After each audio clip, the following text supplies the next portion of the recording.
ආයුබෝවන් සුබෝදෑසනක් වේවා කියලා ඔබට ප්‍රාර්ථනා කරනවා. උදා වී තිබෙන්නේ අගෝස්තු මාසයේ 19 වෙනි බ්‍රහස්පතින්දාව. බලමු දවසට අදාළව මොනවද ජාතික පුවත්පත්වල අද වාර්තා වෙන්නේ කියලා. මේ කාලය මුළුල්ලේම වාර්තා වෙන ආකාරයට කොවිඩ් සම්බන්ධ නවතම තතුවිති තමයි බොහෝ වෙලාවට මුල් පිටුවෙන් වාර්තා වෙන්නේ සහ මුල් සිරස්තලයට සම්බන්ධ වෙන්නේ. අතර ඊයේ දවසේදී යලිත් දැඩි කරනු ලැබූ සෞඛ්‍ය මාර්ගෝපදේශ පිළිබඳව මෙන්න යාවත් කාලීන කරනු ලැබූ සෞඛ්‍ය මාර්ගෝපදේශ පිළිබඳව තමයි අද බොහෝ පුවත්පත් මුල් අවධානය යොමු කරලා තිබෙන්නේ. අපත් හිතුවා ඒ පිළිබඳ කාරණා ඔබට දැනුම් දීම ඔබ දැනුම්වත් කිරීම ඉතාමත්ම වැදගත් කියන එක. ඒ අනුව අපි ලංකාදීප පුවත්පතට යොමු වෙමු. ලංකාදීපය වාර්තා කරනවා සෞඛ්‍ය මාර්ගෝපදේශ අලුත් වෙයි. ගෙදරින් පිටවීම එක් අයෙකුට පමණයි. ආර්ථික මධ්‍යස්ථානවල තොග වෙළඳාම විතරයි. සාප්පු සංකීර්ණ වැසේ සුපිරි වෙළඳසල් වලටත් සීමාවක්. ළමා උද්‍යාන, පිහිනුම් තටාක, ග්‍රහස්ත ක්‍රීඩාගාර වැසේ. වැඩමුළු, සාද, සම්මන්ත්‍රණ බෑ. මේ ආදී තවත් කාරණා තිබෙනවා. ප්‍රමුඛව අවධානය යොමු කළ යුතු කාරණා පිළිබඳව මෙලෙස අද ලංකාදීපය උපුටා දක්වනවා. ඒ වගේම දිවයිනත් මේ කාරණාව සෞඛ්‍ය සේවා අධ්‍යක්ෂ ජනරාල්වරයා උපුටා දක්වමින් වාර්තා කරනවා සෞඛ්‍ය මාර්ගෝපදේශ යලි දැඩි වෙයි කියලා. ඒ අතරේ ළමා උද්‍යාන, කානිවල්, සංගීත, බීච් පාටි මේ කිසිවක් බෑ. ජිම්, ස්පාස්, දිවාසුරකුම් මධ්‍යස්ථාන තහනම් කියන එකත් සාප්පු සංකීර්ණ සම්පූර්ණයෙන්ම වැසෙයි කියලා මේ දිවයින පුවත්පතේ ගෙනෙන වාර්තාවේ තියෙනවා. එතකොට තවත් තැනක සඳහන් වෙනවා මේ වාර්තාකරණේ අප කියන්නේ යම් තැන්වල සඳහන් වෙනවා 25%ක ධාරිතාවය අනුව පවත්වාගෙන යා හැකි. කොහොම වුණත් ඒ පවත්වාගෙන යන ඕනම ස්ථානයක ධාරිතාව පිළිබඳව සැලකිලිමත් වන්නට කියන එක සහ ඊළඟට ඒ අපි වෙළඳසල් වල සුපිරි වෙළඳසල් මේ ආදී ධාරිතාවය එළිය ප්‍රදර්ශනය කිරීම අනිවාර්ය කිරීමේ අලිත් දකින්න කාරණාවක්. ඊළඟට ප්‍රමුඛ අවධානය යොමු කරන්නේ සෑම පුවත්පතක්ම වගේ ගෙදරින් එක් අයෙකුට පමණක් නිවසින් බැහැරට යාමට අවසරය තිබෙනවා කියන කාරණාව පිළිබඳව අරුණ පුවත්පත වාර්තා කරන්නේ මෙන්න මෙහෙම. දැන් අපි මේ සාප්පු සංකීර්ණ කියන කාරණාව පිළිබඳව යම් ප්‍රශ්නයක් පැන නැගුණ නිසා ඔවුන්ගේ වාර්තාවේ අප දකිනවා සාප්පු සංකීර්ණ සඳහා පැන වූ තහනම ඊයේ රෑම ඉවත් කරයි කියලා. ඒතකොට තවමත් දිවයින පුවත්පත වාර්තා කරන්නේ පෙර තිබූ තත්ත්වය. ලංකාදීප පුවත්පත වාර්තා කරද්දී ඒත් පෙර තිබූ තත්ත්වෙම වාර්තා කරනවා සාප්පු සංකීර්ණ වහයි කියලා. නමුත් අරුණ පුවත්පත කියනවා ඒ සඳහා පැන වූ තහනම ඊයේ රෑම ඉවත් කරයි කියලා. කෙසේ හෝ වේවා මේ සියලු පනවන විධිවිධාන එහෙම නැත්නම් මේ විධිවිධාන අනුව පනවන මාර්ගෝපදේශ මේ සියල්ල මත පිහිටා කටයුතු කරනවා නම් බොහෝ සෙයින් අපට මේ තත්ත්වය පාලනය කරගන්නට පුළුවන් බව තිබෙනවා. නමුත් තවමත් බොහෝ දෙනා අපට රාත්‍රී කාලයේත් දකින්නට ලැබෙනවා. දැන් මේ දිනවල රාත්‍රී 10 ඉඳලා අලුයම 4 දක්වා ක්‍රියාත්මක වෙනවා නිරෝධාන ඇඳරි නීතිය. එහෙම තිබියදී අත්අඩංගුවට පත් වෙන අය සිටිනවා කියන එකෙන් කියවෙන්නේ රැට වවුලු විතරක් නෙමෙයි ඇවිදින්නේ ජනතාවත් එහෙට මෙහෙට යනවා. ඒ නිසා මේ කාරණා සියල්ල පිළිබඳව ජනතා අවබෝධය ඊටාම හොඳින් පවත්වාගෙන මේ தත්ත්වය මේ මාර්ගෝපදේශ පනවන්නේ ඇයි කියන කාරණාව පිළිබඳව තේරුම් අරගෙන කටයුතු කිරීමේ වැදගත්කමත් මෙහිදී අපට දකින්නට ලැබෙනවා. නමුත් මේ විදිහට රජය කටයුතු කරමින් ඉන්නකොට තව තවත් වැඩි වශයෙන් ඉල්ලීම් ඉදිරිපත් වෙන ආකාරයක් සහ රජයට ඒ සම්බන්ධ අවධානය යොමු කරන ආකාරයක් තමයි දකින්නට තිබෙන්නේ මේ රට සම්පූර්ණයෙන් වසා දැමීමේ ක්‍රියාවලිය පිළිබඳව. අපි ඒ කාරණාවන් වලට යොමු වීමට පෙර ආතුව අවධානය යොමු කරන්නට කැමති මේ පන වූ මාර්ගෝපදේශ පිළිබඳව අපේ ප්‍රවෘත්ති විකාශය අඩංගු වුණු වාර්තාවෙත් මොකද එහි සවිස්තරව සියලු කාරණා අඩංගු වෙන නිසා ජනතාව වෙතට ඔබ මේ කාරණා දැනුවත් වේ යුතු නිසා අප දැන් ඒ නරඹයිමු. අද සිට 31 වනදා දක්වා බලපැවැත්වෙන පරිදි සෞඛ්‍ය අමාත්‍යාංශය නව සෞඛ්‍ය මාර්ගෝපදේශ මාලාවක් නිකුත් කර තිබෙනවා. ඒ අනුව අද සිට නිවසින් බැහැරව යා හැක්කේ එක් අයෙකුට පමණයි. ඒ අත්‍යවශ්‍ය රාජකාරී සහ ඖෂධ ලබා ගැනීම සඳහා පමණයි. ආර්ථික මධ්‍යස්ථාන තොග වෙළඳාම් සඳහා පමණක් විවෘතව තබනවා. වැඩමුළු, සන්නාම, එළිදැක්වීම්, හමුවීම්, සම්මන්ත්‍රණ ආදිය සඳහා ඉඩ සැලසෙන්නේ නැහැ. සුපිරි වෙළඳසැල් සඳහා ධාරිතාවයේ 25%කට පමණක් අවසර හිමිවනවා. සාප්පු සංකීර්ණ අද සිට වසා දමා තිබෙනවා. ඊට අමතරව දීවර කෘෂිකාර්මික කටයුතු කළ යුත්තේද දැඩි සෞඛ්‍ය නීති රීතීන්ට අනුකූලවයි. සම්භාහන මධ්‍යස්ථාන, කායවර්ධන මධ්‍යස්ථාන, ගෘහස්ත ක්‍රීඩාංගන, ළමා උද්‍යාන, පිහිනුම් තටාක වසා දමා තිබෙනවා.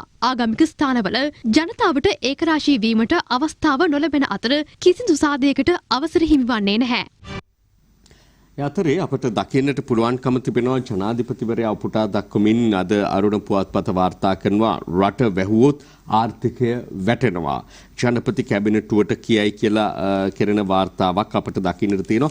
දිවයිනේ මේ පිළිබඳව අපට දකින්නට පුළුවන් රට වහන්න බෑ කියලා ජනාධිපතිවරයා කියනවා කියන ගමන් එම ශීර්ෂයත් එක්කම එම පුවතත් එක්කම ඊට පහලින් කොළඹ ආසාදිතයන්ගෙන් 90%කට ඩෙල්ටා ආසාදිත අයෙකුගෙන් පැයක් ඇතුළත පවුලටම පැතිරෙනවා කියලා ආචාර්ය චන්දිම ජීවන්දර කර තිබෙන ප්‍රකාශයකුත් අපට දකින්නට පුළුවන්කම තිබෙනවා. ඔවුන් මෙහි බැරෑරුම්කම තත්ත්වය පෙන්වා දෙන අතරේ ජනාධිපතිවරයා තම ස්ථාවරය රට ඉදිරියට ගෙන යාම සඳහා මේ ආර්ථිකය ඉදිරියට පවත්වාගෙන යාම සඳහා මේ ආකාරයෙන් කටයුතු කරගෙන යා යුතුයි කියන කාරණාව ඉදිරිපත් කරනවා තමයි අපට දකින්නට පුළුවන්කම තිබෙන්නේ. ඊළඟට දිනවින පුවත්පතට අප අවධානය යොමු කිරීමේදී කැබිනට් ප්‍රකාශක අමාත්‍ය ඩල සලහප්පෙරුම උපුටා දක්වමින් ගෙනෙන වාර්තාවක් අපට දකින්නට පුළුවන්. මොනවා වුණත් රට වහන්නේ නැතයි මුරණ්ඩු ස්ථාවරයක ආණ්ඩුව නැහැ.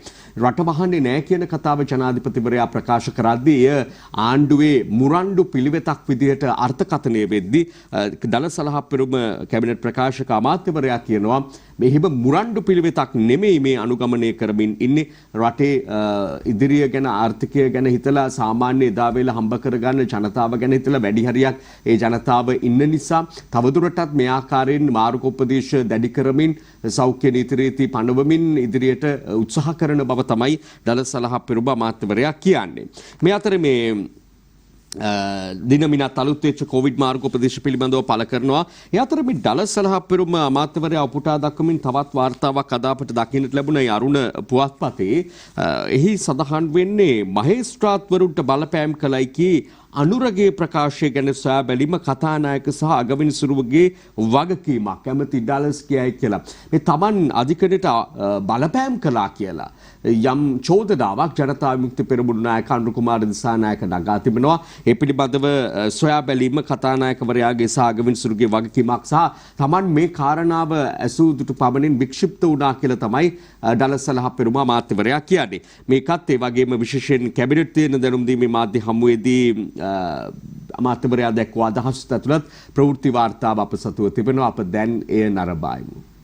ලික සමූපකාර හවුල්කාරීත්වයට යටතේ නව වීමෝල් ස්ථාපිත කිරීම සම්බන්ධයෙන් වැදගත් යෝජනාවක්. අපේ ජනතාවට විශාල පීඩාවට පත් වෙලා තියෙන මේ අධික සහල් මිල. පාකිස්තාන ශ්‍රී ලංකා නිදහස් වෙළඳ කිවිසුම යටතේ සහල් මෙට්‍රික් ටන් 6000ක් ආනයනය කරන්නට කැබිනට් මණ්ඩලය අනුමැතිය දුන්නා. වතුර බවුස 52ක්, ගිලන් රථ 50ක්, ඩබල් කැබ් රථ 62ක් ආනයනය කිරීම සඳහා ඉතාම අත්‍යවශ්‍ය කටයුතු වෙනුවෙන් අවසර දෙන්නටත් කැබිනට් මණ්ඩලය තීන්දුව කරා. සියලු විෂයන් මාධ්‍ය තුනෙන්ම ගැන්වීම සඳහා POTV නාලිකා ජාලය ඔස්සේ නාලිකා 7ක් දැනට වෙන් කරගෙන තිබුණා. කැබිනට් මණ්ඩලය තීරණය කරා ඒ නාලිකා 7 20ක් දක්වා වැඩි කරන්න. මෙරට සියලුම පෞද්ගලික නාලිකා ජාතික වගකීමක් විදිහට සලකලා ඉතාම වැදගත් ප්‍රශංසනීය කටයුත්තක් මේ වෙලාවේ සිද්ධ කරනවා. පළවෙනිම වශයෙන් මගේ ඉල්ලීම අර పూర్ව ළමාවිය දූපුතුන් වෙනුවෙන් මේ කාලෙන් යම් ඉඩක් එකට වෙන් කරන්න. ඒ වගේම ආබාධ සහිත දූපුතුන් වෙනුවෙන් 2015 අංක 5 දරන ජාතික ඖෂධ නියාමන අධිකාරී පනත වර්තමානයට ගැළපෙන පරිදි සංශෝධනය කිරීම සඳහා අමාත්‍ය මණ්ඩල අනුමැතිය ලබා දීලා තිබෙනවා. PO සිලෝන් T අපනයන සඳහා සන්නම ප්‍රවර්ධන යෝජනා ක්‍රමයක් වෙනුවෙන් ඉදිරිපත් කළ කැබිනට් පත්‍රිකාවට අනුමැතිය ලබා දීලා තිබෙනවා. ඒ දල සලහප්පෙරුම අමාත්‍යවරයාගේ අදහස් එක්කම වෙනත් කාරණා කීපයකුත් අපිට විශේෂයෙන් දකින්නට අසන්නට ලැබුණා. ඒ සමගම අප අද දකිනවා දැන් මේ රාජ්‍ය ප්‍රකාශ කරන විශේෂයෙන් ජනාධිපතිවරයා ප්‍රකාශ කරද්දී රට වහන්නේ නැහැ, තවදුරටත් සෞඛ්‍ය මාර්ග උපදේශ යථාවත් කරමින් ඉදිරියට පවත්වාගෙන යනවා කියන කාරණාව එය කැබිනට් මාධ්‍ය හමුවේදී එහෙම මුරණ්ඩු පිළිවෙතක් නෙවෙයි කියලා අවධාරණය කෙරෙද්දී තවදුරටත් රට වහන්න ඕනේ කියන බලපෑම එල්ලවන ආකාරයේ අවස්ථාවන් කීපයක් අපට දකින්නට ලැබෙනවා. විරාමයකින් අනතුරු අප සූදානම් එම පුවත් වාර්තා වෙත අවධානය යොමු කරන්නට. අපි අලිත් පුවත් වාර්තා අතරට එකතු වෙමු. දිවයින පුවත්පතේ අද ඡායාරූප සටහනක් සහිතව දකින වාර්තාවක් මේ. රට වහන්න සෞඛ්‍ය සේවක උද්ඝෝෂණයක්. මහජනතාව සහ සෞඛ්‍ය කාර්ය මණ්ඩල COVID-19 රෝගීන් බේරා ගැනීම සඳහා විද්‍යාත්මකව රටවසා දමනු සෞඛ්‍ය වෘත්තීය සමිතිය එකමුතුව මෙයින් බැනර් එකක් සහිතව පිරිස ඉන්න ඡායාරූපයක්ද සමග දිවයින පුවත්පත මේ කාරණාව වාර්තා කරන වෘත්ති සමිති නායකයෝ පෙරටු කරගෙන ඔවුන් විරෝධයක් දක්වනවා විද්‍යාත්මකව රට වසා දමන ලෙස තමන් රාජ්‍යයට බල කරනවායි කියලා කියමින් ඊයේ දහවල් කොළඹ ජාතික රෝහල ඉදිරිපිට තිබු උද්ඝෝෂණයක අවස්ථාව තමයි අපිට මෙලෙස දකින්නට පුළුවන්කම තිබෙන්නේ. ඊළඟට අපිට අරුණ පුවත්පතේ මුණ ගැසෙනවා රට වහන ඉල්ලීම ගැන සුබවාදීව හිතන්න කියලා මේ ප්‍රකාශය කරන්නේ ශ්‍රී කනිදාස් පක්ෂ මහලේකම් රාජ්‍ය අමාත්‍ය දයසිරි ජයසේකර. ඔහු කියනවා මේ අරුණ පුවත්පතයි වාර්තා කරන්නේ රට වහන්න කියන ඉල්ලීම් පිළිබඳ සුබවාදීව හිතන්න කියලා. ඉන්පස්සේ අපි බලමු එක් එක් පුවත්පත් මේ පිළිබඳව කරන වාර්තාකරණයන් පිළිබඳව. එක පැත්තකින් සෞඛ්‍යයට සම්බන්ධ වෘත්තීය සමිතිය එහෙම ඉල්ලීම් කරනකොට අද මව්බිම පුවත්පතේ අපිට දකින්නට පුළුවන්කම තිබෙන්නේ හෙට වෙනකොට නොකලොත් සදුදා සිට රටම ලොක්ඩවුන් කරවනවා කියලා මේ ජාතික වෘත්තීය සමිති මධ්‍යස්ථානයේ ප්‍රධාන ජාතික සංවිධායක මහින්ද සමරසිංහ වසන්ත සමරසිංහ මහතාව පුටා දක්වමින් අද මව්බිම ගෙන එන වාර්තාවක් තමයි අපිට මෙලෙස දකින්නට ලැබෙන්නේ. ඔවුන් කියන්නේ රජය මේ ක්‍රියාවට නැංගුවේ නැත්නම් මේ රට වහන වැඩපිළිවෙලට ගියේ නැත්නම් Taman විසින් ඒ සිදු කරනවා කියලා දැඩි බලපෑමක් තමයි මේ එල්ල කරන්නේ. එහෙම තිබෙන පසුබිමක අපිට තවදුරටත් දකින්නට ලැබෙනවා ඒ අතර අනිකුත් වාර්තා තුල රට සම්පූර්ණයෙන් වසා නොදමා අර්ධ වශයෙන් රට විවෘතව තබා ගැනීමෙන් කටයුතු කරනවා කියලා ජනමාධ්‍ය අමාත්‍ය කැබිනට් ප්‍රකාශක ඩලස් ලහප්පරු බැවතුබා කර ප්‍රකාශත් අපිට දකින්නට පුළුවන්කම තිබෙනවා. කොමුණත් මේ වෙනකොට රට වැසිය යුතුයි කියන පාර්ශ්වයෙන් බොහෝ ඉල්ලීම් අපට ඉදිරිපත් වෙනවා තමයි දකින්නට ලැබෙන්නේ. ඒ අතරතුර අපි දකිනවා රෝහල් පද්ධතියේ තිබෙන තත්ත්වයන් පිළිබඳව. රෝහල් ලෙඩ වෙලා වෛද්‍යවරු ලෙඩ වෙලා මේක තමයි භයානකම තත්ත්වය. දිවයින පුවත්පත වාර්තා කරන ආකාරයට වෛද්‍යවරුන් ඇතුළු කාර්ය මණ්ඩලයේ 324කට ආසාදිතයි. කොළඹ මහරෝහලේ කොවිඩ් පොකුරක් පිළිබඳව වාර්තා කරනවා දිවයින. ඒතකොට ලංකාදීප දෙවන කොටස ඇතුළු වාර්තාවේ දකින්නට පුළුවන් ජාතික රෝහලේ වෛද්‍යවරුන් 27කටත් කොරෝනා කලේ වෛද්‍යවරුන් පමණක් 27ක් කියලා වාර්තා කරනවා. ඒ වගේම සමස්ත කාර්ය මණ්ඩලයේ දිවයින කියන ආකාරයට 324ක් තවත් පුවත්පත්වල විවිධ ගණන් මිනුම් තිබුණට සැලකිය යුතු ප්‍රමාණයක් මේක ඉලක්කමට වඩා වැදගත් වෙන කාරණා වෙන්නේ සැලකිය යුතු ප්‍රමාණයක් ආසාදිතින් බවට පත් වෙනවා.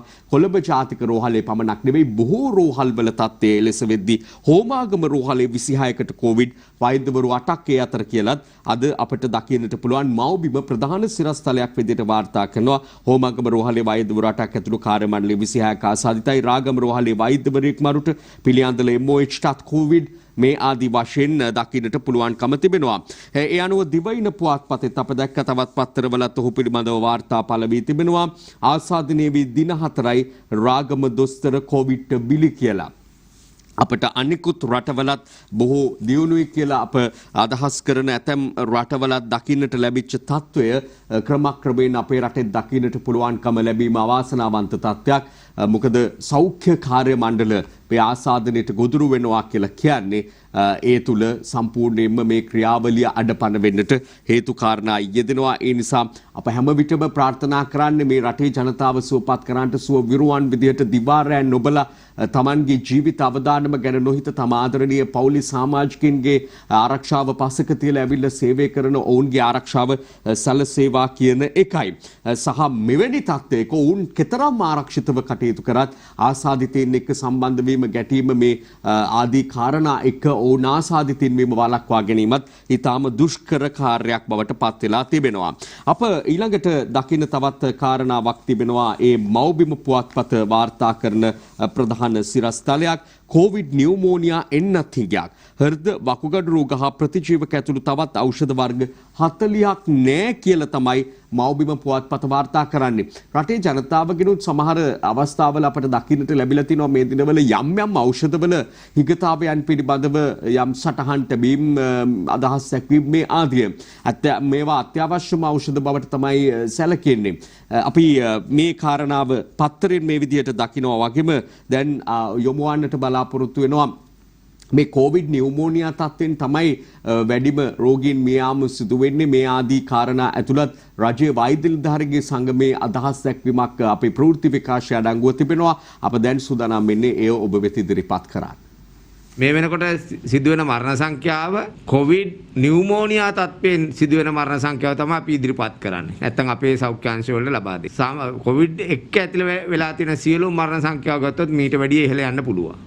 ඒ හින්දා දැනට 200කට ආසන්න සංඛ්‍යාවක් මිය යමින් පවතිනවා. මේ මිය යන ජනතාව සියලු දෙනාගේම ආදාන කටයුතු වල ඉඳලා සියලුම කටයුතු ඉතාමත්ම බැරෑරුම් තත්ත්වයෙන් ඉතාමත්ම අපහසුතාවයකින් අපි කරගෙන යන්නේ. රෝහල් සියල්ලකම ඇතන් ධාරිතාව පිරී යමින් පවතිනවා. ඒ වගේම ICU බෙඩ් එකක් හොයාගන්න බැරුව වෛද්‍යවරුන් බොහෝම අපහසුතාවෙන් ඉන්නේ. රෝහල් වල එදිනෙදා කටයුතු කර ගැනීමේ දැඩි අපහසුතාවයක් තියෙනවා. මෙවැනි තත්ත්වයක් යටතේදී රට කොයි ආකාරයෙන්ද හැසිරෙවිය යුතුයි කියන එක එක් අංශයක් විතර නෙවෙයි සියලුම අංශ කල්පනා කරන්න ඕනේ කාරණාව. අපිට මේ දත්ත විශ්ලේෂණය කරලා සැබෑ තත්ත්වය ජනතාවට, රජයට, ඒ වගේම සෞඛ්‍ය අංශ වලට ලබා දිය යුතුයි. ඉදිරි සති කිහිපේ කොයි ආකාරයෙන්ද අපි ක්‍රියාත්මක වෙන්න ඕනේ කියන එක. රට වසනවද නැද්ද කියනවත් හිතා ගන්න පුළුවන් ක්‍රමවේදයක් මේ වෙනකොට නැහැ. අපි ඒක අසාර්ථකයි.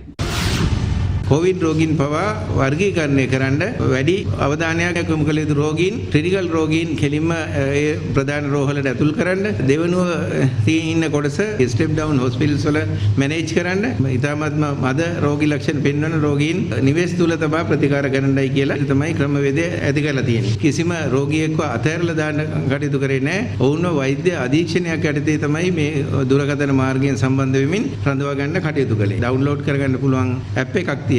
ෂෙල්ෆ් ශීල්ඩ් කියලා. ඒ තුලින් තමන්ගේ ඔක්සිජන් තත්ත්වය ඒ පිළිබඳව යම් ඇසෙස්මන්ට් එකක් කරගෙන තක්සේරුවකට එන්න පුළුවන්. ප්‍රමාද වෙලා ස්පිරිතාලෙට නායකයන් තමයි ඇත්තටම ධාරිතාවට විශාල ගැටලුවක් ඇති වෙන්නේ. මොකද ඒ අයට ලබා දෙන්න ඕන සම්පත් ප්‍රමාණය අතිවිශාලයි. නෑ දැන් ඉතින් ගෙදරට වෙලා තමයි ඉන්න වෙන්නේ කියන එක ඒ අදහස නෙවෙයි මේ නිවෙස් තුල නිරෝධායනය කිරීමෙන් බලාපොරොත්තු වෙන්නේ. සියලුම ශ්වසන රෝග තියෙන අයටත් කියන්න තියෙන පැහැදිලිව ඔබ එන්නත ලබා ගත යුතුයි. මේ වෛරස් ඝනත්වය අඩුවෙන් තියෙනවා නම් අපේ සමාජය තුළ විකෘති ඇතිවීමේ හැකියාව අඩු වෙනවා. හැමෝගාම වෛරස් එක තියෙනකොට කොහේ හරි තැනක විකෘතියක් ඇති වෙන එක වළක්වන්න තමයි. කාරණා කීපයක්ම ඒ තුළ ඇතුළත් වුණා. විශේෂයෙන් මේ සෞඛ්‍යයට සම්බන්ධ රාජ්‍ය වෛද්‍ය නිලධාරීන්ගේ සංගමයේ ඊළඟට සෞඛ්‍ය අමාත්‍යාංශයේ නියෝජ්‍ය සෞඛ්‍ය අධ්‍යක්ෂ ජෙනරාල්වරයෙකුගේ අදහසක් මේ ආදී ඇතුළත් වුණා. ඒ අතරේ මේ ආදිවාසී නායක වනිලැත්තු පවා ප්‍රකාශ කරන කාරණාවක් අද පුවත්පත වාර්තා කරනවා.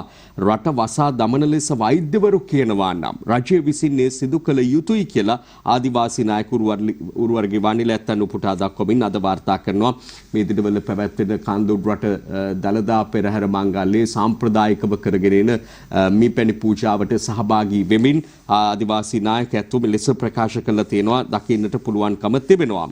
අප ඒ සමගම ඊළඟට දකින්න තත්ත්වය තමයි දැන් මේ දිනමින පුවත්පතේ අපට දකින්නට ලැබෙනවා හේමන්ත හේරත් නියෝජ්‍ය සෞඛ්‍ය සේවා අධ්‍යක්ෂවරයා උපුටා දක්වමින් ඒ වගේම සෞඛ්‍ය අමාත්‍යාංශයේ මාධ්‍ය ප්‍රකාශකවරයා විදියට ඔහු කටයුතු කරනවා. සනීප වුණත් PCR කළ දින සිට සති දෙකක් යනකල් එළියට යන්න එපා කියලා ජනතාවට කරන දැනුම්පත් කිරීමකුත් අපට අද දකින්නට කියවන්නට ලැබෙනවා. මේ අතරේ තවත් අවධානය දිනා ගන්නා කාරණාවක් බවට පත් වෙනවා මේ රට පුරාම නගර බොහෝමයක් ස්වයංව ලොක්ඩවුන් කරන එකට යාම. එම නැත්නම් ස්වේච්ඡාවෙන් ඉදිරිපත් වෙලා කඩසාප්පු අසා දැමීමට ක්‍රියාත්මක වීම පිළිබඳව අදත් අපට යම් යම් සටහන් යම් යම් වාර්තා දකින්නට පුළුවන්කම තිබෙනවා. යනෝ මව්බිම පුවත්පත වාර්තා කරනවා දිවයින පුරා නගර 48ක කඩසාප්පු වැසෙයි කියලා අද මව්බිම පුවත්පත වාර්තා කර තියෙනවා. මේ වෙනකොට තත්ත්වය ප්‍රධානම නගර කීපයකුත් මේ අතරට ඇතුළත් කියන එක විශේෂයෙන් සඳහන් කරන්නට ඕනේ. ඒ අතරේ සජබ පක්ෂ සන්ධානයේ නායකයෝ ඉල්ලනවා කියලා එම පුවත්පතේම තියෙනවා. ඉදිරි දින 10 තුල ස්වයංව ලොක්ඩවුන් වෙන්න කියලා. එක පැත්තකින් ජනතා විමුක්ති පෙරමුණ ඇතුළු ජාතික ජන බලවේගයේ නියෝජනය කරන නායකයනුත් යම් විරෝධතා ව්‍යාපාරයක් දියත් කරගෙන යනවා. ආණ්ඩුව රට නොඇසීමට විරෝධය පාමින් වසන්න ඕන කියන බලපෑම එල්ල කරමින් නැත්නම් Taman හරි මැදිහත් වෙලා මේක වහලා දානවා කියන ගමන් ඊළඟට සමගි ජන බලවේගයත් කියනවා ඉදිරි දින 10 තුල ස්වයංව ලොක්ඩවුන් වෙන්න කියලා Taman ඉල්ලනවා කියලා. මේ කාරණා ඒ වගේම අප ආරම්භයේදී සඳහන් කළ කාරණාවක් තමයි මේ යම් යම් විවේචන ඉදිරිපත් වුණා රාත්‍රී කාලයේ නිරෝධාන ඇඳිරි නීතිය පැනවීම පිළිබඳවත්. නමුත් ඒ කාලය ඇතුළත අත්අඩංගුවට පත්වීමුත් සැලකිය යුතු ප්‍රමාණයක් අපට වාර්තා වෙනවා පොලිසිය ඇසුරෙන්. මේ සම්බන්ධව වාර්තාවක් තිබෙනවා අප දැන් නරඹමු. රසායන ඉදිරි නීතිය උල්ලංඝනය කරමින් කටයුතු කළ පුද්ගලයන් 284ක් අත්අඩංගුවට ගෙන තිබෙනවා. ඒ ගත වූ පැය 24ක කාලය තුලයි. බස්නාහිර පළාතට ඇතුළු වන සහ පිටවන ස්ථානවලට දැඩි පොලිස් ආරක්ෂාවක් යොදවා තිබෙනවා. මේ අතර තවත් නගර කිහිපයක වෙළඳසැල් වසා දැමීමට අද වෙළඳ සංගම් තීරණය කළා. ඒ අනුව තඹුත්තේගම විශේෂිත ආර්ථික මධ්‍යස්ථානයේ සතියක කාලයක් සඳහා වසා දැමීමටයි තීරණය කර ඇත්තේ.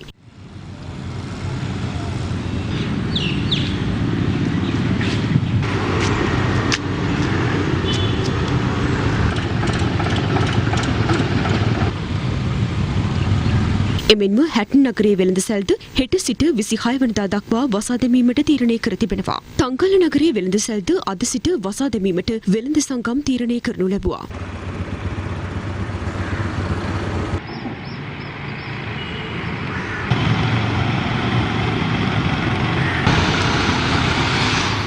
මේ අතර ත්‍රිකුණාමලය නගරයේ වෙළඳසැල්ද අද සිට සතියක කාලයක් වසා දැමීමට තීරණය කර තිබෙනවා.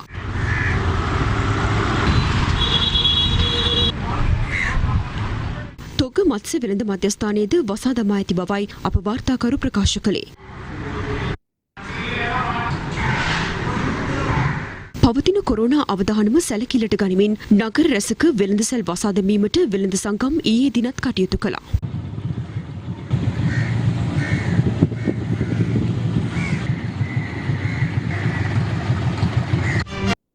ඒ ව්‍යාපාරික ප්‍රජාව ස්විච්ඡාවෙන් ඉදිරිපත් වෙලා කරගන්න ලොක්ඩවුන් කරණය. ඒ අතරේ අපට දිවයින පුවත්පතේ හමුවනවා මෙහෙම වාර්තාවක් ඔක්කොම කඩ වැහුවත් සතොස සමුපෙ රෙඩි. සහන මල්ලක් සති දෙකෙන් ගෙදරටම. බාදුල ගුණවර්ධන වෙළඳ අමාත්‍යවරයා පුටා දක්වමින් දිවයින කරන වාර්තාකරණයක් රටේම කඩසාප්පු සියල්ල වසා දැමුවත් රට පුරා සතුස් හා සමූපාකාර සියල්ල ජනතාව වෙනුවෙන් විවෘත කරලා තබනවා යයි වෙළඳ ඇමති බාදුල ගුණවර්ධන ප්‍රකාශ කළා කියලා අද දිවයින මෙලෙස වාර්තා කරලා තියෙනවා. අපි තවත් ඔබට වැදගත් වෙන කාරණා කිහිපයක් ඉදිරිපත් කරන්න සූදානමින් ඉන්නවා. මේ පුවත්පත් අතර ඒවා පළ වෙලා තිබෙනවා ඊට පෙර කෙටි විරාමයක්.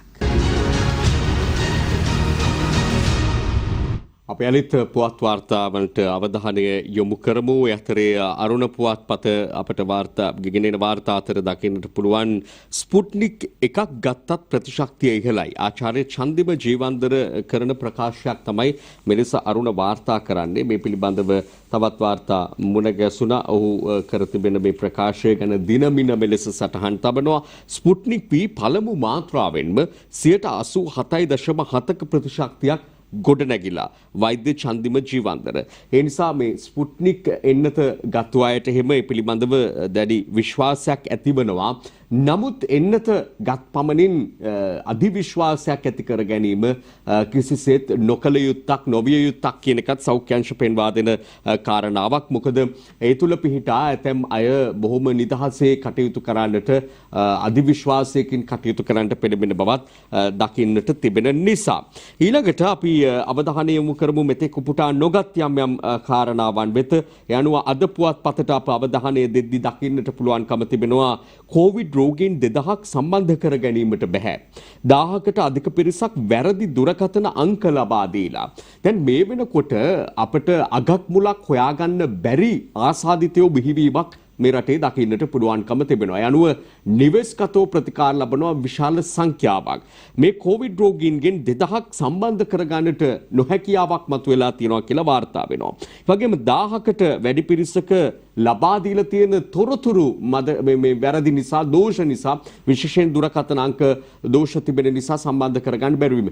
මේ තුල පවා වගකීම් බෙරහිත බව තමයි පෙනෙන්න තිබෙන්නේ. ඒ නිසා පුළුවන් තරම් අප මීට පෙරත් මා හිතන්නේ මේ කාරණාව අප අවධාරණය කරලා තිබෙනවා. යම් ස්ථානයකට ඇතුළු වෙද්දී එම ස්ථානයේ පොතක් තියලා කොලයක් තියලා Tamanගේ දත්ත මේ නැත්නම් Tamanගේ තොරතුරු නම ලිපිනය දුරකථන අංක ඇඳුම්පත් අංක මේවා ලියන්න කිව්වහම ඒ ලියලා තියෙන අකුරු පරීක්ෂා කරන්න වෙනම රස පරීක්ෂක දෙපාර්තමේන්තුවට යවන්න වෙන තරමට බරපතලයි. ඒ නිසා තමයි අප විශේෂයෙන් අවධාරණය කරන්නේ. මේවා හේතු ඇතුව තබලා තිබෙන්නේ. හේතු ඇතුවයි තොරතුරු ලබා ගන්න. ඒ නිසා හැම විටම ඒ අකාරණාව අවබෝධ කරගෙන තොරතුරු ලබා දීම ඊටමත් වැදගත්. Tamanගේ ආරක්ෂාවටත් ඒ වැදගත්. අන් අයගේ ආරක්ෂාවටත් එය වැදගත් වෙනවා.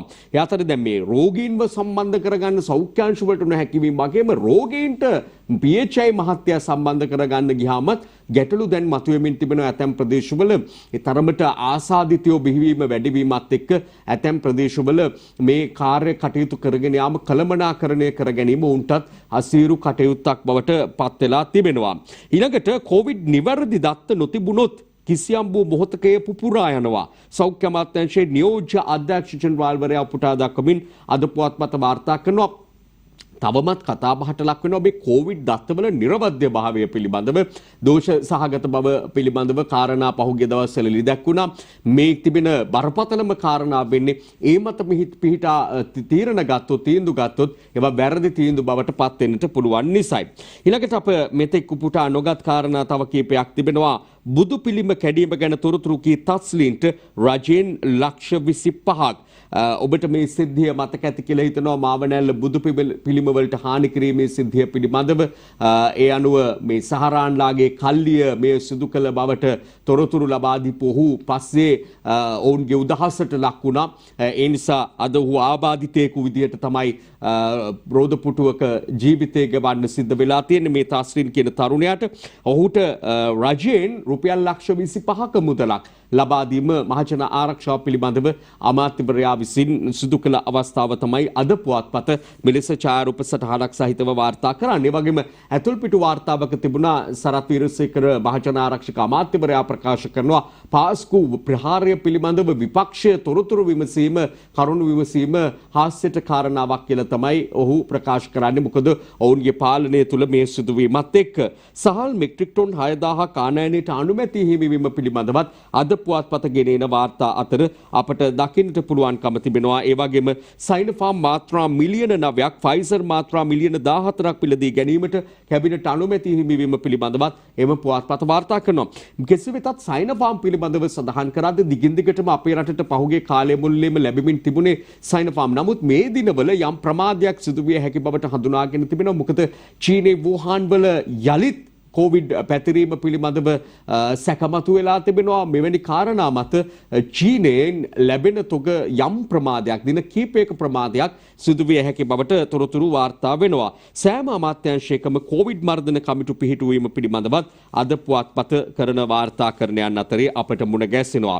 ඊළඟට අපි දිනමින පුවත්පතට යොමු වෙමු. දිනමින පුවත්පතේ දකින්නට පුළුවන් රුපියල අවප්‍රමාණය කරන්න බැංකුව ඉල්ලීමක් කළේ නැහැ කියලා මහ බැංකුව කරුණු අවධාරණය කිරීමක් අද අපට මුණ ගැසෙන කාරණා අතර තිබෙනවා.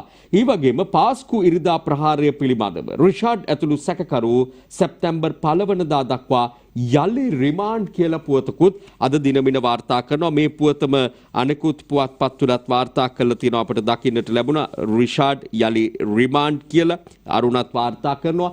මේ ගැන ප්‍රවෘත්ති වාර්තාවකුත් අප සතුව තියෙනවා. ප්‍රවෘත්ති විකාශය අඩංගු වුණු දැන් එන ආරම්භමු.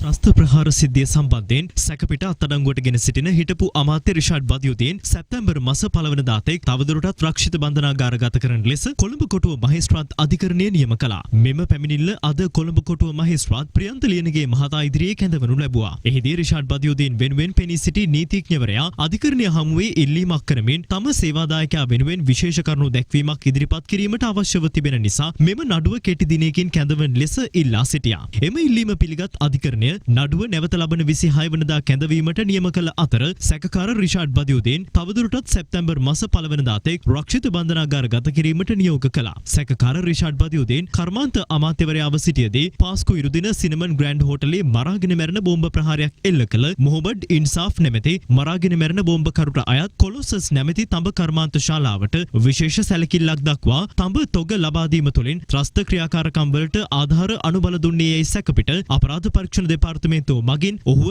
අත්අඩංගුවටගෙන රක්ෂිත බන්ධනාගාරගත කර තිබෙනවා. ඔව් ඒ පිළිබඳව සටහන එම වෙනකොට අපට දකින්නට පුළුවන්කම තිබෙනවා සෞඛ්‍ය සහ ආර්ථිකය රකින්නේ ජාපයෙන් ප්‍රතිපත්ති මාලාවක් ඉදිරිපත් කිරීම පිළිබඳව දිනමින පුවත්පතේ වාර්තාවක් අපට දකින්නට පුළුවන්. අතරේ නියෝජ්‍ය නායක රුවන් විජේවර්ධන මහතා කර තිබෙන ප්‍රකාශයකුත් අද පත්තර වාර්තා අතර අපට මුණ ගැසෙනවා. ඒ අනුව එම වාර්තාවක දැක්වෙන්නේ මේ සෞඛ්‍ය අමාත්‍ය දුරය මාරු කිරීම පිළිබඳව ඒ ගැන ඔවුන් යම් විවේචනයක් ඉදිරිපත් කරනවා. සෞඛ්‍ය අමාත්‍යදුරේ මාරු කිරීම බොරු වැඩක් කියලා තමයි රුවන් විජේවර්ධන මහතා ප්‍රකාශ කළ තියෙන දිවයින පුවත්පත වාර්තා කරනවා. වගේම වජිර අබේවර්ධන එක්සත් ජාතික පක්ෂයේ සභාපතිවරයා ප්‍රකාශ කරනවා දුරදක්නා නුවණ රනිල් වික්‍රමසිංහ මහතාගේ දැන් ලෝකයට වැටහෙනවා කියන කාරණාව අපි මේ පිළිබඳවත් අද දවසේ වාර්තා දකිනවා. අප එතුමා කළ ප්‍රකාශය ඇතුළත් වාර්තාවත් අප සතුව තිබෙන නිසා යත් ඔබට පෙන්වන්නටයි දැන් සූදානම් වෙන්නේ. රට ඉතාම භයංකාර නරක තැනකට පත් වෙලා තිබෙනවා. මානව සම්පත සම්පූර්ණයෙන්ම බරපතල ඛේදවාචකයකට මුහුණ දෙමින් සිටිනවා. ජීවිත වලින් සෑම පැයකම ජීවිත ගණනාවක් ජාතියට අහිමි වෙමින් තිබෙනවා. මේ යන තත්ත්වයේ ඉතාම නරක තැනකට ගමන් කරමින් තිබෙන්නේ. කොළඹ මහරෝහල, ශික්ෂණ රෝහල හැටියට ගත්තොත් කරාපිටිය මහරෝහල, මහනුවර මහරෝහල, යාපනයේ මහරෝහල මේ සියලුම රෝහල් පද්ධතිය තුල ධාරිතාව ඉක්මවා යමින් තිබෙනවා. වෛද්‍යවරුන්ට තම සේවය කළ නොහැකි තැනට පත් වෙමින් තිබෙනවා. MOH ඔෆිස් 360ක් ලංකාවේ තිබෙනවා. මේ 360ම කඩා වැටෙන තැනට ගමන් කරමින් තිබෙනවා. රෝහල් පද්ධතිය තුල ඉතාම නරක විදියට, භයංකර විදියට අවශ්‍ය කරන ඖෂධ වර්ගවල ප්‍රධාන හිගයක් ඇති වෙලා තිබෙනවා. ඔබේ කොවිඩ් ලෙඩෙක් හිටියත් ළඟ ඥාතීන්ට පණිවිඩ ලැබෙනවා අහවල් බෙහෙත් වර්ගය එළින් ගේන්න කියලා. එළිය ගිහිල්ලා හෙව්වාම එළියෙත් ඒ බෙහෙත් වර්ගය ගේන්න බැරි තැනට පත් වෙලා තිබෙනවා. රෝහල් 1060 තුලම ලංකාවේ බරපතල බෙහෙත් වර්ගවල හිගයක් ආරම්භ වෙලා තිබෙනවා.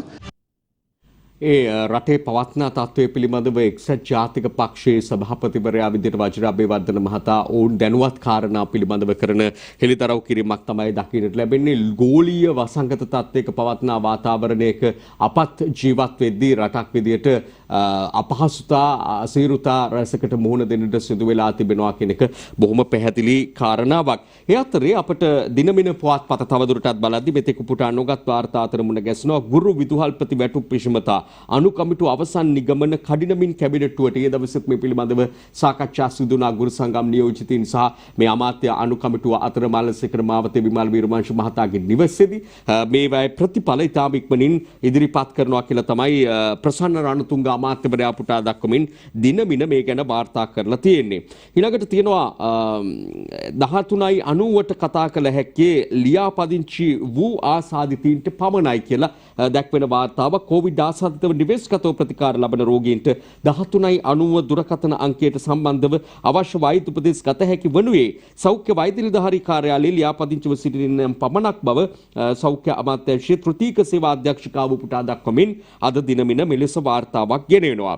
ඊළඟට අපි දකින්න දිනමින පුවත්පත තවදුරටත් කරන වාර්තාකරණයන්හි අඩංගු වෙනවා ගෙවුණු මාස 7ට මල් පත්‍ර අපනයනයෙන් කෝටි 173ක ආදායමක් ලබා ඇති බව. මේවා නිතර අවධානයට ලක්වන කාරණා නෙවෙයි. නමුත් මල් පත්‍ර අපනයනයෙන් ලබා තිබෙන ආදායමක් විදියට එය කෝටි 173ක්.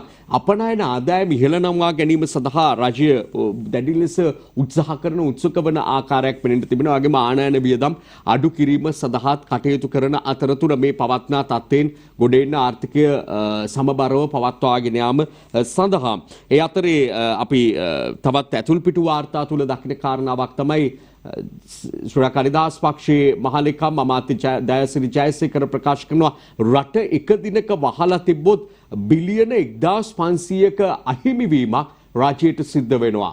ඒ නිසා මේ දෙපැත්තම හිතලා රට වහන්න කියන කාරණා පිළිබඳවත් හිතලා සුබවාදීව මේ සෑම දේ පිළිබඳවම බලලා කටයුතු කිරීම තමයි වඩාත් වැදගත් වෙන්නේ කියන එක තමයි ඔවුන්ගේ යෝජනාව බවට පත් වෙලා තිබෙන්නේ. ඒ වගේම ශ්‍රී ලංකා නිදහස් පක්ෂය මේ තවත් ගෙනෙන යෝජනා කීපයක් පිළිබඳව දකින්නට ලැබෙනවා අරුණ පුවත්පතේ මේ වෙනත් කාරණාවක් දිත්ත පුරවැසියන් මහජන නියෝජිතයන් වීම වළක්වන නීති ඕනෑ කියලා තමයි ඔවුන් ප්‍රකාශ කරන්නේ. පළාත් සභාව වෙනුවට දිස්ත්‍රික් සභා කාන්තා නියෝජනයේ සිට 25යි. ශ්‍රී ලංකා නිදහස් පක්ෂයෙන් තේරීම් කාරක සභාවට ඉදිරිපත් වන යෝජනා කීපයක් මෙලෙස අපට දකින්නට ලැබෙද්දී ඔවුන්ගේ මේ යෝජනා පිළිබඳව මේ අදහස් දැක්වීම ඇතුළත් ප්‍රවෘත්ති විකාශය අඩංගුණු වාර්තාව දැන් අපි ඔබට ගෙනෙනවා. ජනාධිපතිවරණය මේ ලෙසම තබාගත යුතුයි ජනාධිපති ක්‍රමය මේ ලෙසම තබාගත යුතුයි කියලා අපි විශ්වාස කරනවා. විධායක ජනාධිපතිවරයා අයුතු ලෙස බලය පාවිච්චි කිරීමට එරෙහිව යම් විධිවිධාන ප්‍රමාණයක් සම්බන්ධ කර යුතුයි නැත්නම් ගෙන ආ යුතුයි කියලා අපි කල්පනා කරනවා. ඒ වගේම දුත්ත පුරවැසියන්ට ජනාධිපති ධූරයට ඉල්ලීමට අවශ්‍ය කරන නීති රීති අහෝසි කළ යුතුයි කියන කාරණයක් අපි මෙහිදී ඉදිරිපත් කරා. කාලීන අවශ්‍යතා මත ජනාධිපති ධූරයේ යම් යම් බලතල සංශෝධනය කිරීම සඳහා වන ක්‍රියාවලියක් ඉෂ්ට කළ යුතුයි කියලා අපි විශ්වාස කරනවා. විශේෂයෙන්ම මෙහිදී රටක් තුල එක ක්‍රමයක් එක්කෝ ජනාධිපති ක්‍රමය හෝ වෙස්ට්මින්ස්ටර් ක්‍රමය පදනම්ව රටක් තුල තිබිය යුතුයි. අර්ධ වශයෙන් ජනාධිපතිවරයාගේ බලතල අග්‍රාමාත්‍යවරයාට පැවරීම තුල ඇති වෙලා තිබුණ අර්බුදය නිමා කරන්න පුළුවන් වෙන්නේ එක්කෝ ජනාධිපති ධූරය පවත්වා ගැනීම නැතිනම් වෙස්ට්මින්ස්ටර් ක්‍රමයකට යාම කියන අදහස් තමයි අපි තිබෙන්නේ.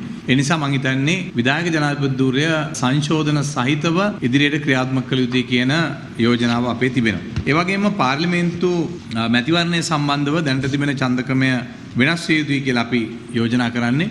කොට්ටාශයට වග කියන മന്ത്രിවරයෙකු සහිත පාර්ලිමේන්තු මැතිවරණ ක්‍රමයක් ගෙන ආ යුතුයි කියලා. ඒ මැතිවරණයේ ඉදිරිපත් කරන ජාතික ලයිස්තුව තුලින් පමණක් නාම යෝජනා ඉදිරිපත් වූ අපේක්ෂකයන් තුලින් පමණක් පාර්ලිමේන්තුවට පත් කිරීම කළ යුතුයි කියන යෝජනාව අපේ ආවා. ඒ අයත් ද්විත්ව පුරවැසිභාවය දරණ අය නොවිය යුතුයි කියන මතයේ දැඩි ලෙස පක්ෂයේ විදියට අපි ඉන්නවා. ඊළඟ බලය විමධ්‍යගත කිරීමේ ක්‍රියාවලියට තිබෙන පළාත් සභා ක්‍රමය අපි යෝජනා කරනවා දිස්ත්‍රික් සභා ක්‍රමයක් පිහිටුවිය යුතුයි කියලා. විශේෂයෙන්ම මැතිවරණ වියදම් සීමා කිරීම සඳහා වන ප්‍රතිපාදන වහාම සකස් කළ යුතුයි කියන කාරණය. ඒ වගේම අල්ලස්, ත්‍යාග, තුටු පඬුරු බෙදා දීම වැනි ක්‍රියාවන් කරන අපේක්ෂකයාගේ අපේක්ෂකත්වය අවලං කිරීම පළවෙනියෙන්. දෙවනුව ජයග්‍රහණය කරයින් පස්සේ ජයපරාජය නොතකා ඔහුට විරුද්ධව නීතිමය ක්‍රියාමාර්ග අරගෙන ඌව එම ධූරයෙන් ඉවත් කිරීම සඳහා වන ක්‍රියාමාර්ග ගත යුතුයි කියන කාරණය. ජනාධිපතිවරණය හා පාර්ලිමේන්තු මැතිවරණය එකම දිනකදී පවත්විය යුතුයි කියන කාරණය සොයා බලා කටයුතු කළ යුතුයි. මේ මැතිවරණ ක්‍රමයට Taman යෝජනා කරන නව යෝජනා මාලා පිළිබඳව දීර්ඝ අදහස් දැක්වීමක් සිදු වුණා. ඉන් උපුටාගත්තු ඊටාම අදාළ වන වැදගත් වෙන කාරණා ගණනාවක්ම මේ ප්‍රවෘත්ති වාර්තාව තුල අඩංගු වෙලා තිබෙනවා. අපට දකින්න ලැබෙනවා ශ්‍රී ලංකා නිදහස් පක්ෂයේ ස්ථාවරය. අප විරාමයකට ආයතනයට පෙර අප කරන අවසාන උපුටා ගැනීම බංග්ලාදේශයෙන් කෝටි 5050ක ණයක් ශ්‍රී ලංකාවට. අද අරුණ පුවත්පතයි මෙලෙස වාර්තා කරන්නේ. අරුණ මෙහෙම වාර්තා කරනකොට බංග්ලාදේශයෙන් ලැබෙන ණය පිළිබඳව පසුගිය දාපු පුවත් වාර්තා තුලින් අනාවරණ කරා චීනය සමග බිලියන 61.5ක ණය මුදලකට ගෙවිසුම් ගත වීම පිළිබඳව දැන් මේ බංග්ලාදේශය සමග ණය මුදල් ඉදිරි කාලයේදී වාරික වශයෙන් පළමු වාරිකයේ විදිහට ඩොලර් මිලියන 50ක් මේ සතියේ ලබා දෙනවා කියලා ඉතිරි කොටස් දෙකකට ඩොලර් මිලියන 100 බැගින් නිකුත් කරන්නට නියමිතව තිබෙන බවත් වාර්තා අතර දකින්නට පුළුවන්කම තිබෙනවා. ඒ අරුණ පුවත්පත අපේ රටේ මේ ණය ලබා ගැනීම විශේෂයෙන් මේ ලබා ගන්නා වූ ණය මගින් කරන කාර්යයන් පිළිබඳවත් චීනෙන් ගන්න ණය මුදලත් එක්කම පසුගියදා සටහන් වුණා සංවර්ධන ව්‍යාපෘති මේ ආදී කාරණා ගණනාවක් ඉලක්ක කරගෙන තමයි ණය ගන්න කියලා. ඒ අතරේ මේ වාහන මිලදී ගැනීමක් පිළිබඳවත් විවිධ වූ වාර්තා කාරණා කතා බහට ලක් වෙන ආකාරයකුත් අපට දකින්නට ලැබෙනවා. සැබවින්ම ඒ මොනවද වාහන මොකටද ගෙන්වන්නේ මේ ආදී කාරණා පිළිබඳවත් අපට කියන්නට කරුණු තිබෙනවා. තවත් විවිධ වූ වාර්තා තිබෙනවා. කෙටි විරාමයකින් පසු යලි මුණ ගැසෙමු. අපේ අලිත් අද දවසේ පුවත් වාර්තා වෙත අවධානය යොමු කරද්දී දකින්නට ලැබෙන සුවිශේෂ කාරණා කිහිපයක් තිබෙනවා.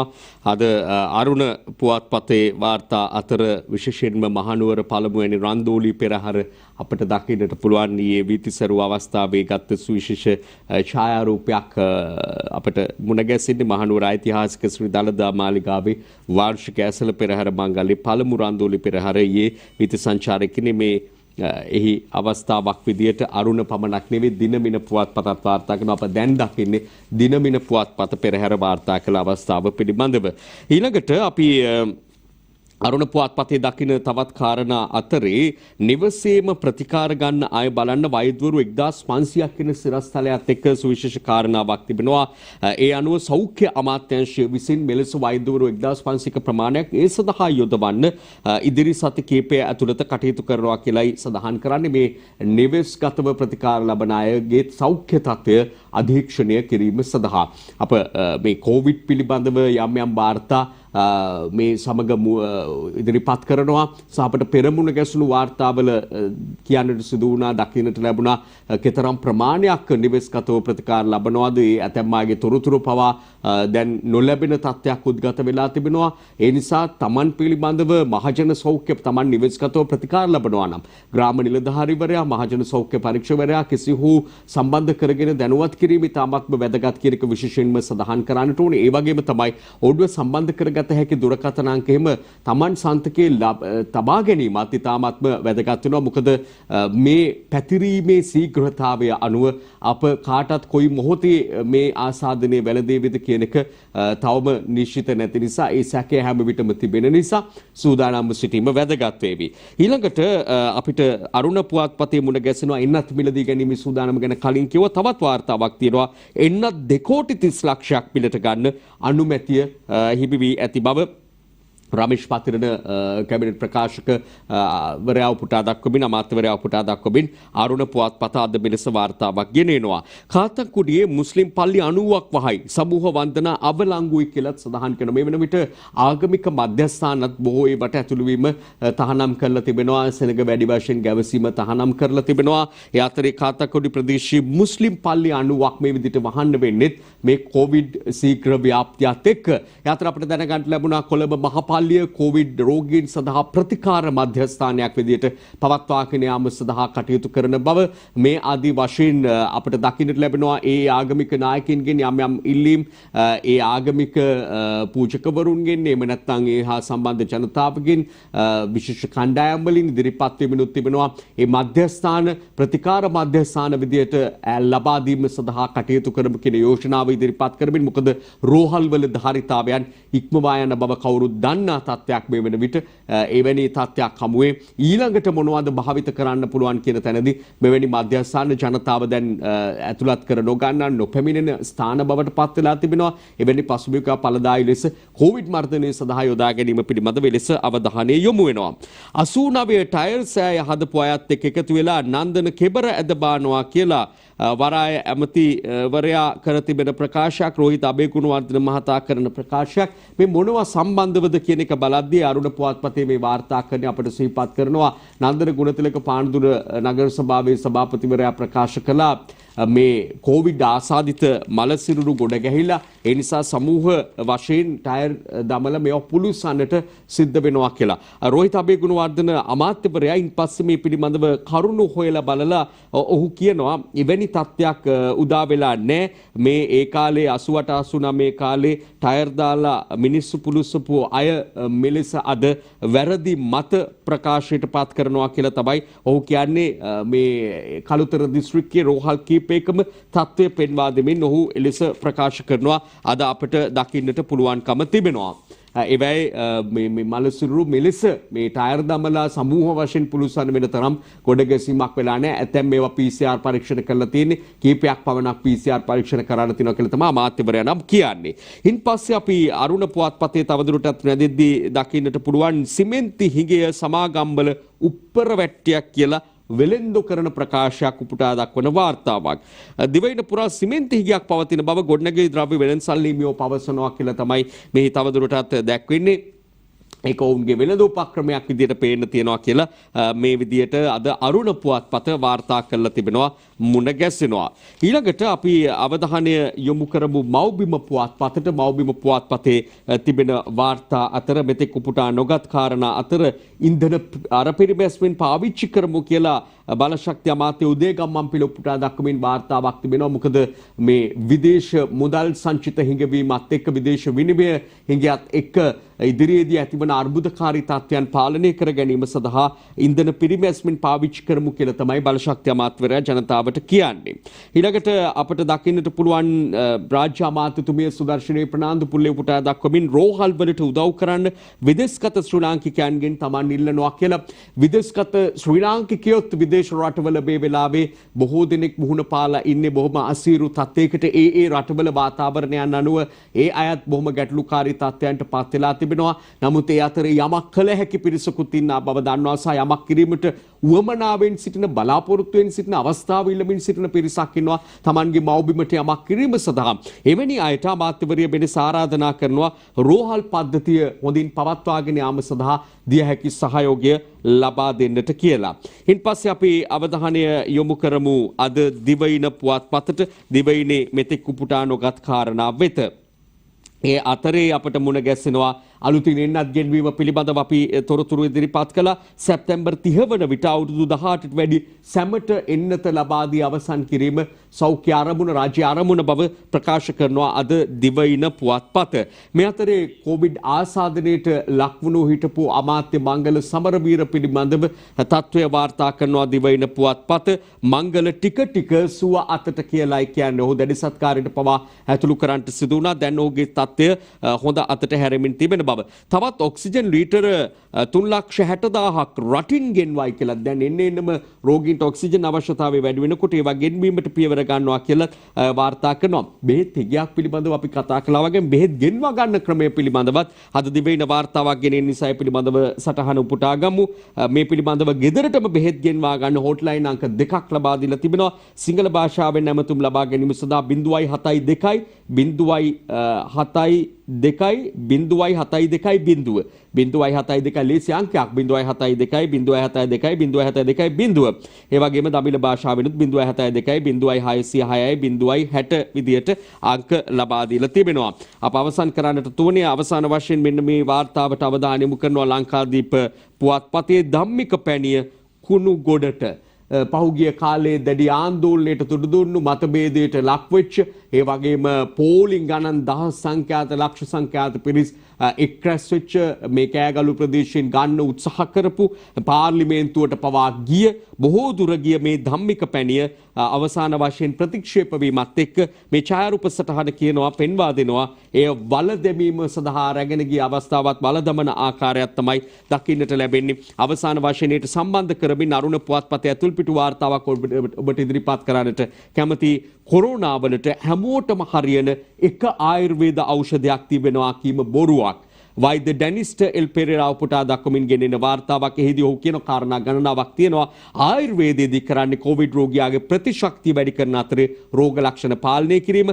දේශීය වෛද්‍ය ක්‍රමයේ කොරෝනා වලට ඇති බෙහෙත් පුද්ගලයා අනුව වෙනසට බඳුන් වෙනවා. ඒ නිසා එකම ඖෂධයක් තිබෙනවා කීම පිළිගත නොහැකි කාරණාවක් විදියට තමයි කියන්නේ. මේ සියලු දේට ජනතාව යොමු වෙන්නේ තිබෙන භයානක බරපතල තත්ත්වයක් එක්ක. ඊයාපු වාර්තාවෙත් මරණ සංඛ්‍යාව පෙරදා මරණ 170ක් විදියට වාර්තා වෙනවා. ආසාදිතයෝ 3000 ඉක්මවන ප්‍රමාණයක් තවදුරටත් වාර්තා වෙනවා. එවැනි සියලු තත්ත්වයන් හමුවේ හැකි උපරිම ආකාරයෙන් රට නොඇහුවත් කට වහගෙන පරිස්සමෙන් ඉන්න කියන එක තමයි ඔබට කියන්නට තිබෙන්නේ. හෙට යාලේ අපි හමු වෙනතුරු ඔබට සුවදායි සුබ දවසක්ම වේවා.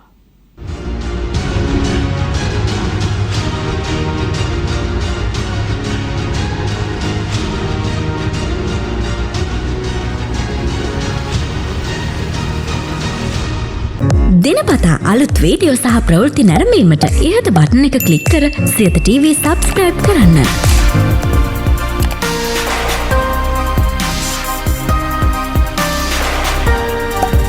අලුත් වීඩියෝ ගැන මුලින්ම දැනගන්න මෙම සීනුව ක්ලික් කරන්න.